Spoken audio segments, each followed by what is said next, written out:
Hi, everybody. I was just thinking today, and I thought maybe I'd come to you and ask you a few questions. And it's on histamines. I hear a lot of people talking about histamines. I don't personally think that I've had any histamine reactions. However, there is a small percentage of the population that do. Generally speaking, if you're eating, ruminant animals, because they have 4 chambers to their stomach, you probably won't have those reactions unless they're very aged. That's a possibility. So what is a histamine? A histamine is a chemical that plays a role in the body, and it's sort of an immune response to allergens. So most people can tolerate some histamines, but there isn't that small percentage. Like I said, it's probably more like 1%. It's really not a lot. And they say they have like a histamine intolerance, and perhaps that's you. I don't know. But for these people, those histamines accumulate in the body because it's not being broken down correctly. And that could lead to various symptoms like diarrhea, shortness of breath, headaches, skin irritations.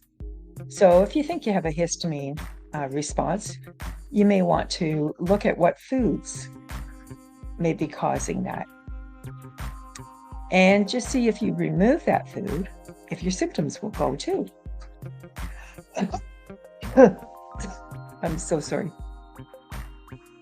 First thing in the morning when you talk, what you need to do before you come on a podcast is talk a lot beforehand, and then you won't have that problem. That's, how that is. Anyway, so for some people, it could be fermented foods and maybe sauerkraut, although other people will find that very much helps with the microbiome to have fermented foods, a little bit of that. So you kind of have to play it yourself and see what works for you, what doesn't work for you. And I'd like you to, post below what does work for you. Do you have histamine responses? Is this something that you struggle with or not? And alcohol. Well, alcohol isn't good for anything unless you're dying and you need pain relief or something. And packaged foods. Well, you want to stay away from those 3 B's. The beef, butter, bacon, those 3 B's, keep them. But the barcodes, the bags, and the boxes, those 3 B's, throw them out. So see this teeter-totter thing? Bars, bags, barcodes, and boxes. Those B's, throw them out. Beef, butter, bacon, keep. Aged cheeses could be a problem for some people. And most carnivores stay low on the cheese because it can have a lot of other addictive properties to them.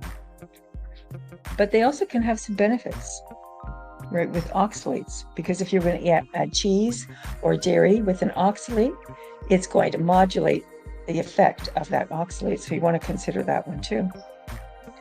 Chocolate. So chocolate can instigate some sensitivities in many people in regards to histamines. Processed meats, again, remember the bars, barcodes, bags and boxes. Stay away from processed meats. And if you're going to process them, why not just make your own? It's going to take you an afternoon. It'd be an afternoon activity. You can kind of get them going, and you can make them, free from a lot of additives and things like that. And if you do have a histamine problem, what you want to do is get your meat fresh. Stick with beef and get it as fresh as you can, not really aged. Yeah, that's kind of where my advice for today. If you have any other suggestions of what to do with histamines, please put them in the chat. Let us know what you do if you struggle with it, and maybe that'll help some other people too. Okay? Go eat your beef. Enjoy breakfast. In everything, give thanks, for this is the will of God in Christ Jesus concerning you in everything. God bless y'all. Have a great day. Bye for now.